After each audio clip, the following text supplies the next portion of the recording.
थाना भी तुम ही हो, अदालत भी तुम ही हो, सजा देने वाले भी तुम हो। अपराधी हूं मैं, मुझे पता है कि सजा क्या होगी। सिर्फ ये चंदा लेंगे, बस आपका जब अधिकार की बात आएगी, हक की बात आएगी, तो आपको शूद्र बता दिया जाएगा, आपको यादव बता। डर बैठ गया है, वो चाहते हैं कि हमें आप विद्वान समझो।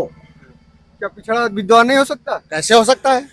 ये तो परिणाम और रिजल्ट। इटावा में एक यादव है और एक पिछड़ी जाति का है, दोनों कथावाचक थे और दोनों का कुछ लोगों ने सर मुड़वा कर कुछ लोग नाक औरतों के पैर पर रगड़वाए हैं। सुनने में आया कि पेशाब भी ऊपर करवाए। शर्म आती है क्या? कुछ लोग बोलते हो, कौन है जानते हो? वो सर्वश्रेष्ठ लोग हैं, कौन वो है? मुंह से पैदा हुए हैं। अब जब उनका धंधा तुम छीनोगे तो लात तो पड़ेगी ना कहीं ना कहीं। किनका धंधा वो छीन रहे थे? भाई उस किस समाज में गए थे? कौन लोग बाल मुड़वाया बताइए जरा, किस समाज के थे वो लोग? अगली जाति के बताए जा रहे थे। हाँ, तो जब अगड़ी जाति के हैं तो उन्हीं का तो धंधा था। देखिए, अच्छा, एक यादव हो या फिर मान ली पिछड़ी जाति का होकर या दलित होकर पढ़ा लिखा है, वो कथा नहीं कर सकता क्या? हमारा पिछड़े दलित का आदमी बड़ा भोला और सीधा है। वो समझता है, वो उधर भागता है जो हमारा है ही नहीं। वो हमारा संविधान है और जो इनके दुख दर्द में खड़ा हो वही उनका सच्चा साथी होना चाहिए। आप एक बात बता दीजिए, जब इतना बड़े उत्तर प्रदेश के पूर्व मुख्यमंत्री जो रह चुके हैं, जब उनको नहीं वो हिंदू में शामिल कर पा रहे हैं, माननीय श्री अखिलेश यादव। कौन होते हैं शामिल करने वाले है कि हिंदू है नहीं है? कौन डिसाइड करता है? वो सर्टिफिकेट देते हैं। मैंने पहले बात सुन लीजिए, जनता को भी समझाने के आपके माध्यम से समझाना चाह रहे हैं। आप एक बात बता दीजिए कि उत्तर प्रदेश के मुख्यमंत्री जी जब आवाज छोड़ रहे थे तो वो लोग गौ मूत्र से, गंगा जल से शुद्धिकरण कराए थे। तो जो सोचो, जो देश को प्रदेश को चलाया है माननीय श्री अखिलेश यादव जी, जब उत्तर प्रदेश के मुख्यमंत्री रहे, जब उनके साथ ये ऐसा व्यवहार कर दिए, तो छोटे मोटे जो हैं पिछड़ी दलित के जो आती हैं, जो लोग आते हैं, उनके साथ कैसा व्यवहार कर देंगे। और ये एक बार नहीं हुआ, आप मैनपुरी में देख लीजिए। माननीय जी गए थे ना एक मंदिर में, मंदिर को धुलवाया गया।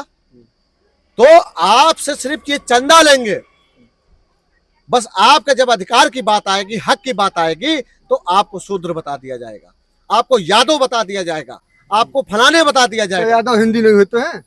भाई कैसे हो गए यादव हिंदू? गंगा जल से धुलवाया गया नहीं? धुलवाया था कि नहीं? कैसे हिंदू हो गए हम लोग? भाई हम कह रहे हैं, अगर ये लोग, हम तो पूछते हैं कि भाई हिंदू का जननी कौन है? हर एक ग्रंथ में तो लिखा है सबके बारे में। हमारे हिंदू बार बार कहते, हो सकता है ना समझ हो, हम तो कई लोगों से पूछ रहे हैं जो कथावाचक हैं, जो चाट और मठाधीश बने बैठे हैं, हम उनसे पूछ रहे हैं कि हिंदू का शब्द की जननी कौन है? आप हमें बताएं कोई ना। तो ऐसा क्यों हुआ? पीटा क्यों गया? जो पिछड़े और दलित कथावाचक बन गए तो उनको मारा पीटा गया? उनके अंदर एक डर बैठ गया है, वो चाहते हैं कि हमें आप विद्वान समझो। क्या पिछड़ा विद्वान नहीं हो सकता? कैसे हो सकता है? ये तो परिणाम और रिजल्ट दिए है ना, जो इटावा में हुआ है। हमारे घर पंडित जी आके पूजा करते हैं, वो ठीक है। अब पिछड़ा जाति के लोग उनके घर पूजा करने चले जाए तो क्या दिक्कत? अब ये देखना है कि ये चोटी वाले जब हिंदू जो हैं, जब ये पिछड़ा दलित के यहाँ जाते हैं तो पिछड़ा दलित इनके साथ क्या करते हैं, ये देखना है। भाई वो ब्राह्मण समाज के लोग थे जिनके यहाँ कथा कहने गए थे, और वो जानते होंगे कि ये यादव समाज से हैं, जानते होंगे, तभी तो उनको बुलाया गया। तो सोचो, अब ये देखना है कि पिछड़ा दलित इनके साथ कैसा व्यवहार करती है। अच्छा, ये पूजा करने आएंगे तो फिर क्या व्यवहार करेंगे आप?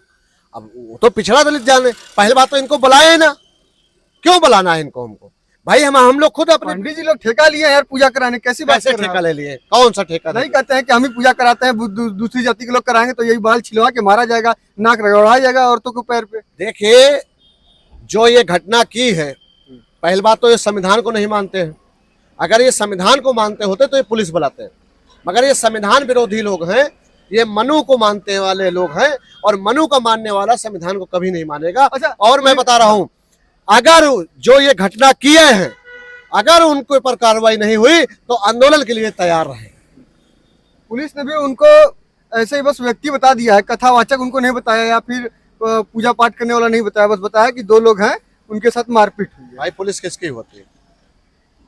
हमें पता है ना। अदालत सुनिए, थाना भी तुम ही हो, अदालत भी तुम ही हो, सजा देने वाले भी तुम हो। अपराधी हूं मैं, मुझे पता है कि सजा क्या होगी। सजा भी पता हो गई है? मुझे पता है ना, जब सब कुछ वही बनने जा रहे हैं, सर्टिफिकेट वही बांटे दे रहे हैं, ठीक है, तो मैं उनसे पूछना चाहता हूं, जो सर्टिफिकेट बांट रहे हैं फर्जी वाले, उनसे मैं पूछना चाहता हूं, अस्पताल में जब जाते हो तब क्यों नहीं कहते हो कि मुझे हिंदू का ब्लड चाहिए, मुझे ब्राह्मण समाज का ब्लड चाहिए, तब क्यों कहते हो कि मुझे ब्लड दो, बस जिंदा कर दो, हम मरे ना, तब भी वहां मांगे ना कि मुझे हिंदू धर्म का ब्लड चाहिए। ऐसे हिंदू मुस्लिम में बांट रहे हैं।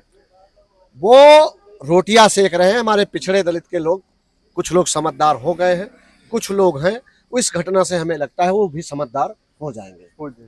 चलिए ठीक है। सनातन विरोधी बताने वाले किस तरह से इटावा में देखिए लोगों ने एक यादव को और पिछड़ी जाति के कथावाचक को इसलिए पीट दिया कि वो लोग कथा कहते थे। तो हमारी खबर आपको कैसी लगी कमेंट करके जरूर बताइएगा।